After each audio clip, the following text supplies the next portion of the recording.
بسم اللہ الرحمن الرحیم۔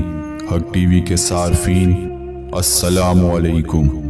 بابا فرید رحمۃ اللہ علیہ اپنی سیاحت کا ایک واقعہ بیان کرتے ہوئے فرماتے ہیں کہ جن دنوں میں بخارا میں ایک مسجد میں مقیم تھا، مجھے پتہ چلا کہ یہاں ایک صومعہ ہے جہاں ایک درویش مقیم ہیں۔ ان درویش کی خدمت میں حاضر ہوا اور وہ درویش انتہائی جلالی تھے اور میں نے ان سے بڑھ کر جلال والا اور کوئی نہیں دیکھا۔ ان کی نگاہ آسمان کی جانب بلند تھی اور کسی سوچ میں گم تھے۔ میں ان کا منتظر رہا حتیٰ کہ 3 دن کے بعد وہ اپنی کیفیت میں واپس لوٹے اور پھر میں نے انہیں سلام کیا۔ انہوں نے میرے سلام کا جواب دیا اور معذرت خواہ انداز میں کہا، تمہیں میری وجہ سے مشقت برداشت کرنا پڑی، جس کے لیے معذرت چاہتا ہوں۔ پھر مجھ سے کہا کہ بیٹھ جاؤ۔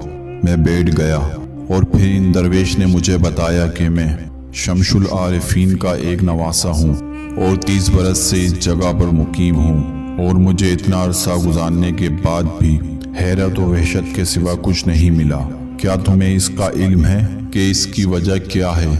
بابا فرید رحمۃ اللہ علیہ فرماتے ہیں، میں نے خاموشی سے سر جھکا لیا اور عرض کیا کہ آپ رحمۃ اللہ علیہ خود ہی فرمائیں کہ اس کی وجہ کیا ہے۔ انہوں نے فرمایا، صراط مستقیم ہے، اور جس نے اس راستے میں نیک نیتی سے قدم رکھا وہ اس راستے سے گزر گیا، اور جس نے معمولی سی بھی غفلت کا مظاہرہ کیا وہ جل کر رہ گیا۔ پھر فرمایا کہ جب مجھے بارگاہ خداوندی تک رسائی حاصل ہوئی تو 70,000 حجاب تھے اور مجھے حکم ہوا کہ اندر داخل ہو جاؤ۔ جب میں اندر داخل ہوا تو پہلا حجاب ہٹایا گیا اور میں نے وہاں فرشتوں کو دیکھا جو اپنی نگاہ اٹھائے اپنے شان کے مطابق اللہ تعالیٰ سے التماس کر رہے تھے کہ ہم تیرے دیدار کے خواہ ہیں۔ یوں میں نے تمام حجاب کو طے کیا اور ہر جگہ مجھے نئے نئے مقامات دکھائے گئے، اور جب میں حجاب خاص کے پاس پہنچا تو دائم غیبی سے آواز آئی کہ اس میں وہی داخل ہو سکتا ہے جو دنیا اور موجودات دنیا سے تجدید ہو۔ میں نے عرض کیا، میں سب کچھ ترک کر چکا ہوں۔ دائن غیبی سے آواز آئی کہ جب تم سب کچھ ترک کر چکے ہو تو تم ہمارے ہو گئے، اور پھر میری آنکھ کھلی تو میں اپنی جگہ پر ہی موجود تھا۔ بابا فرید رحمۃ اللہ علیہ فرماتے ہیں کہ ان درویش نے مجھ سے فرمایا کہ جو اس راستے میں سب کچھ ترک کر دیتا ہے وہی حق کا ساتھی بنتا ہے۔